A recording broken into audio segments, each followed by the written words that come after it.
All right. Good afternoon, everybody. Welcome back to another Reimagining Career Education here with the University Innovation Alliance. We have a very exciting session today to talk about university and employer partnerships. Just once again, my name's Colin. I'm a University Innovation Alliance fellow supporting our college to career work at the University of Central Florida and Georgia State University. And my co-host today is none other than Dr. Anna Drake-Warshaw. How are you today, Anna? I'm great. Thanks for the chance to be part of this conversation, Colin. Oh, always. Great. So I have a little question for you, Colin, just to kick off the conversation, and then I know you're going to ask our colleagues some questions. Throughout our work on the College to Career Project, we've been thinking a lot about employer-university partnerships, hence this conversation we're having today. Can you tell me why this is such an important area to focus on when we're thinking about student employment, and maybe especially right now? Yeah, and especially right now, I think it's more important than ever for us to really work towards getting this quote unquote right. I really think about three reasons to me that this is so important. One is there's this constant kind of public narrative that students are leaving college unprepared to enter the workforce. And I don't think it's a problem that can be solved from one end. Dr. Michael Preston, the executive director of the Florida Consortium of Metropolitan Research Universities, has this really beautiful couple of slides that I think explain that moving target issue better than anyone. It's this idea that we're building a bridge from two different ways, right? So there's someone on the left coast and someone on the right coast of call it two islands, trying to build this bridge together. And as the universities are getting closer to trying to meet the employer end, it feels to the universities like the employers keep moving where the bridge should meet. It might be slightly higher, it might be slightly lower, it might be slightly closer to their shore. And at the same time, the employers are like, okay, but like, please help get here like faster. We need you to adapt faster to this environment. And that's not a problem that any one side can solve, right? And so, Anna, you and I in our last one, talked about all of these different, tech and vendor solutions and how venture capital has really, injected into this space and really expanded in recent times. And, I don't think that that's going to be the be all end all solution to this because it's really going to take universities and employers sitting down and having conversations like we're going to have today. I think the second reason this is so important is an issue of funding.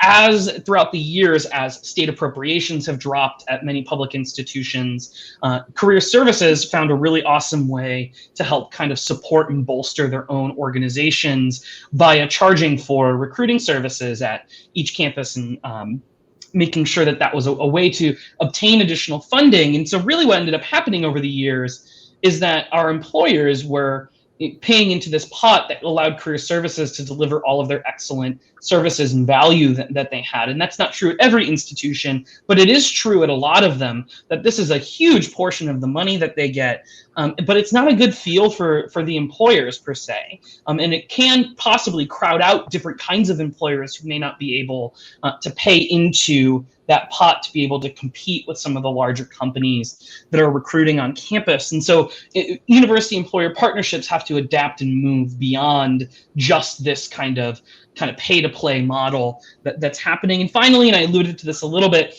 is I think that oftentimes these aren't true partnerships and it leads to unpleasantness kind of from multiple or all angles in this relationship.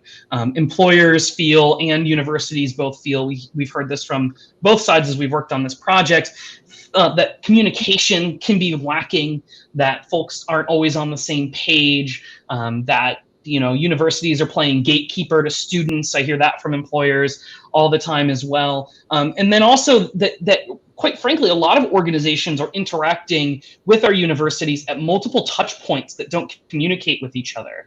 And so you might have, multiple different college-based career centers on campus. And so now a recruiter is having to bounce from college to college to college to figure out their way through that environment. Or at an even larger scale, maybe there are some people in that organization's philanthropy unit who's communicating with the foundation at a university about doing kind of large scale philanthropy at the university level. And it's just not aligning with goals and kind of responsibilities and trying to improve that environment. And at times I think it feels very antagonistic. And so I'm excited to welcome two folks kind of at the spearhead of this, and people who I've gotten a chance to work with.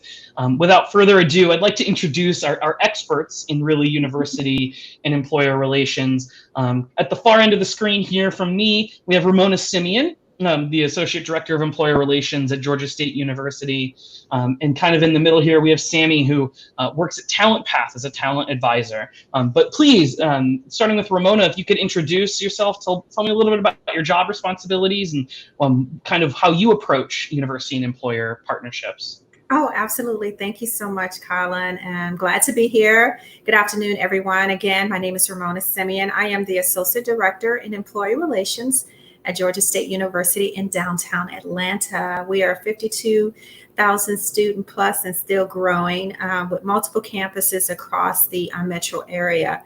And we service students who are seeking to get associate degrees to all the way to their doctorate degrees. And so my role on campus recruitment is to develop opportunities and strengthen those relationships and partnerships. Now, as Colin did mention, we have multiple career centers. Generally, we saw a growth in that over the last 10 years. Everyone wanted to have at least a point person to manage career services for their students. And we recognized that was a point to make sure that their admissions, when they're enrolling students, they could say, well, we have a point person that helps you with your career development. But what we strategically done is have a one system platform, and where each of the career centers use that platform. So now we sort of seem unified in that sense that an employee who does come to our campus, they can use that one platform for their recruitment efforts. And then all of us can manage our recruitment activities, whether it's fairs, whether it's physically coming on campus to do interviews or professional development. And over the time, I have realized that we always have to shift gears. And so my point with my team is to make sure that we shift gears as the economy changes, as the students' interest changes, as the needs of the recruiters change, and trying to work all that together to make great programs. And I'm sure as we get along here, you'll hear about some of those things that we're doing and how we engage that, and even more so in COVID-19. So. Very good. And now, Sammy, same kind of question. Tell me a little bit about yourself, the role that you have at TalentPath, and a little bit about what you initial thoughts about university and employer partnerships. Well, I will just say to start off, thanks for including me in this conversation. As a talent advisor at TalentPath, that talent advisor really is just a nice way of saying a recruiter or someone that's in the recruitment space. And so my mission is to connect with early career talent. So people who just completed a program at the university or even in boot camps that are all across the United States. At TalentPath, our mission is to help bridge the technology gap. So it's very much related to the conversation we're having today around how do we help these students be best prepared for technology careers, or really any career, but our main mission at TalentPath is to bridge that tech gap. So we focus on hiring, training, and then placing qualified candidates with clients all over the U.S. We have an incredible portfolio of people that we've already come through the program and are successfully leading careers in technology. It's an incredible program for people who have been underemployed or unemployed, who just didn't have the opportunity to take internships. They were working full time. It's just all the challenges that can take place when you're in school. And this is really near and dear to my heart because I felt completely like I could resonate with students in this situation. I had the same experience, and sometimes all you need is that one shot to get your career going and actually launch your career. So that's really our mission. Everybody in our organization, we're just a startup. It's about 10 of us, but we're growing. And the team, the entire TalentPath staff are all about the same mission, about helping people launch their careers. Sometimes we find people that are just career changers, so that gets to tap into a new avenue of people that have completed a law degree, or they were in some other field but found that it wasn't satisfying them fully. And so they decided, let's explore technology and let's get into this space. It's budding. There isn't enough talent. And we get to cultivate that. We get to be part of the initial stages of their career and honestly, today is actually graduation day for one of our cohorts. So we're just thrilled to see the progress that they make and the 3 months of training that we give them with true technical trainers that are teaching them everything that's related to industry knowledge, hands-on practical technical knowledge is relevant to the demands of the market and Fortune 500 companies today. And then we really just guide them along through their career, the early stages of their career. And I can be more happy to be part of that story that we get to tell with them. Beyond that, obviously, we spend a lot of time on college campuses, interacting with the career centers, as you discussed, with that being multiple sometimes. But what I've loved is this relationship we've developed with Georgia State, who's had an incredible creative response to the pandemic and making everything virtual. And I'm sure we'll talk about that today, but I've just been blown away by the creativity of this team and just seeing that as a great model to put forward towards other career centers across the US, just creating a better relationship, partnership, coming up with unique and different ways to connect with students so that it doesn't feel like a gatekeeper. It almost feels more like the true advisement that they want to be, and that career guide. So partnering up is really beneficial to us. We love to do it on a regular basis. I love to do it virtually or in person, whatever works for us. But we're just trying to make an impact. And this is one of the ways that we see how to do it. And I'm really happy to be here to talk about it today. Awesome. Thanks, Sammy. So, something you talked about that just really resonated with me is you were working with boot camps in multiple colleges and universities across the country. I want you to think of a university. Don't name it. No names here on the UIA. But what's a university that you think has been really, really helpful at building a partnership, and what has really helped that partnership flourish from your perspective? From my perspective, the organizations, the university that I can think of is the kind of organization that is open-minded to speak with us, first of all. So when I initiate that first conversation, they're open-minded to connect. They understand that there is a value to what we offer to their graduates, people in their programs that are completing these programs. And I think what happens is we might set up a conversation, an initial one, and if they're big picture thinkers, they recognize, okay, this could be a true value add to my student, to my graduates. It's very relevant. It doesn't cost them anything, and it helps them launch their career. Keeping in contact regularly, like even a nice tool that sets up regular automatic meeting times is fantastic, and I've seen that multiple times. So just having this network of people that you're constantly in communication with, meeting on a regular basis, sharing these portfolios of individuals who are super skilled and just really talented has been the number one thing that I think has made us successful with these certain organizations. Just like constant communication, keeping those lines open and talking to whoever is really at the top of their list, and then just digging down deep and getting to know those individuals better. Definitely. So it sounds like for you, openness is kind of the introducer to what makes a positive relationship, but then that ongoing communication is what keeps it strong. So over to Ramona. Same question to you, Ramona, but from an employer perspective, like thinking of an employer that you think really does this well. What makes that relationship and that partnership really work for you? Okay, so I'm going to take this from an approach of all of us are experiencing a new realm of customer service in COVID-19. And so we are now no longer, we're practicing social distancing, and we had a phase where, nothing was open, you only had to go to the grocery store, but how people did that in the customer service. So for me, the big thing is, yes, I look at my employers as they're my clients and my top priority, because I want them to engage with my students, but I also look at those who also understand the importance of giving good customer service as well. And so we, as much as we like to talk on the phone or on our cell phones or text, a lot of times that's not the first way to we communicate. Most of the time it's through an email. Sometimes it's through the platform that we utilize as career professionals, and you see them pop up and they sign up for an event.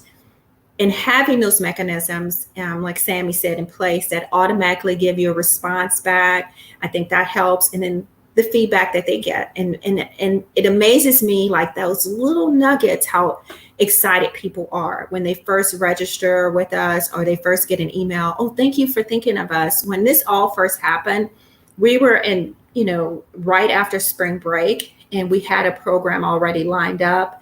And generally people were panicking and very frantic and saying, okay, the easiest thing to do is to shut down, cancel everything. And so we really worked hard at building our relationships, and our program that for on-campus recruiting was flourishing. It's about to be the end of the semester for students about to graduate. And so watching employers jump to that, when we say, we got to switch gears, and watching them jump to that, I was so fascinated by that. And we had no cancellations. And so it goes both ways in the customer service realm, because I like to see that they're just as passionate about reaching students. And I take it that if they do it for Georgia State, they probably do it for other campuses. It's just a part of who they are as a recruiter, regardless of their title. And so that's impressive to me. And that makes you want to do more and to reach out. Everyone is not going to follow the formula. We have a package. Here's package 1. It costs you $50,000 and you get XYZ. He's package 2. Whether you have the budget for that or not, or whether you have the time for that. And so watching employers meet us where we are and vice versa really, really helps. And so I look at the recruiters who are consistent. If you sign up for an event and you say you're going to attend, and you do your best to make sure you're there. If you're not there, you find someone else to come in your place, because students get stuck on, if they know an employer is going to be there, they want to hear from them, and they set their schedule. And so we look at that commitment all the way around for them to make the best connections. And then that's going to just expose you even more, because our team is designed to have liaison relationships with employers in different industries, but also across campuses. And so we're very protective. I think everybody knows that career centers are very protective, and as you were saying earlier. And so we're not going to just attach you to different groups if we don't see that longevity or that commitment and that passion there. Yeah, that commitment piece is so important. And I love the example that you shared of your quick adaptation. And so a question, let's go back to Sammy first, and then we'll have Ramona answer it as well. What are some of these adaptations from a recruiting end that you're seeing COVID-19 force you into? And of those, maybe give me one that you're going to consider to be just a new normal whenever things really kick back off. So I will start off by saying the creativity of some of these events or activities, if you will, have been surprising to me. I've been in technology recruiting for some time and in college recruiting, and this has, like no other time in our history, in my history of the working, have I seen this level of creativity and innovation when it comes to hiring and recruitment. So when it comes to the ways that we're doing things differently, obviously virtual interviewing was in existence before, but it's taken it to a whole nother level today. These virtual coffee chats with employers and with students, or these information sessions that are being featured that are in a virtual environment, I think are, again, taking what we've done to a whole nother level. I would say that one of the key pieces that I have felt most connected to as a recruiter looking for individuals in this time has been these like informational sessions, these virtual sessions where they're being promoted really well on these different systems for students to access. And then, they're being disseminated out really well across the whole campus. But it just gives an employer these 20 minutes maybe to share what they have to offer, to have a real dialogue with students. I think right now amongst the generation of people in school really love texting, really love chatting. So this is like virtual career fair, virtual information sessions are so perfect for them. It helps them, connect with us in ways that are really beneficial to them. They love this chat feature, I think. So I will say that's been the coolest experience for me. It's a little bit harder on me. I'm not of their generation, but I can still type pretty fast, so I'm able to keep up. But that has been the single most interesting experience I've had that I think has been the most impactful for me. And it sounds like something that you hope would stay. It sounds like this has allowed students to really be able to be more expressive, and maybe is something that's better for our student population than some of these more in-person arrangements that we've been doing for some time now. Agreed. Yep. Very good. And over to Ramona, same question. You're working with a lot of different employers. What do you see as something that really recruiters are adapting to, that you see sticking around for some time?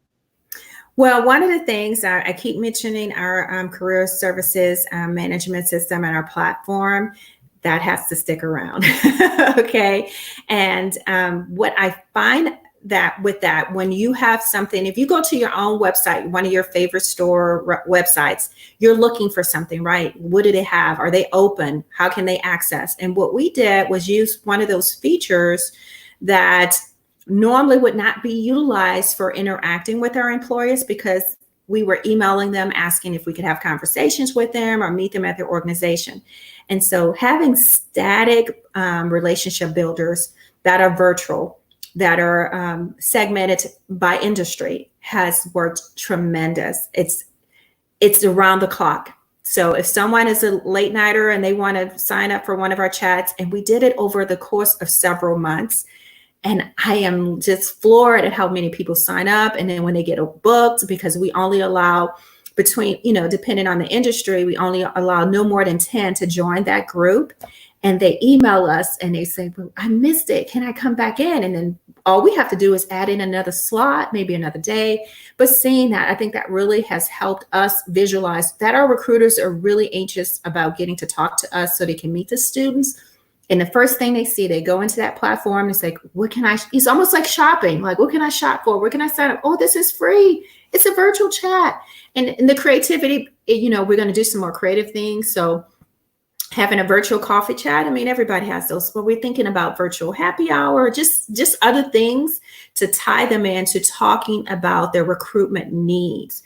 And so what's this going to do for our university and our office is broaden that a lot. So whereas we're talking with people one at a time for an hour, now we're getting them together for an hour in groups, and we're allowing them to share what they need, their stories, and they get to hear best practices from others. And then we have a presentation that we deliver to show them our demographics and then our save the dates. And I'm just amazed about that. And I want to make sure we keep that going. And that's not something that we have done. And I have not seen that happen, because we generally just do not do it that way.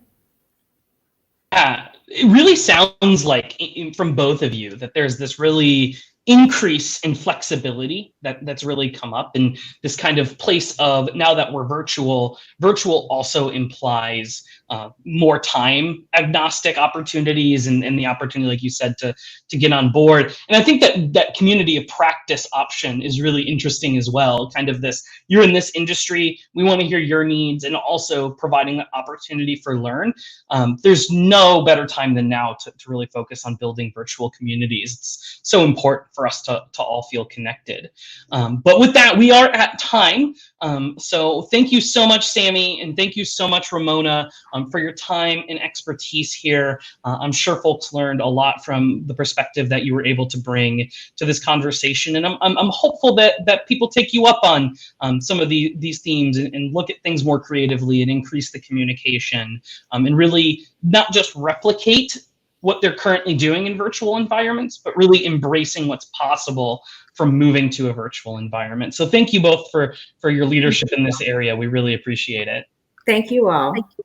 Thanks. Appreciate it. Have a great weekend. You too. Thank you.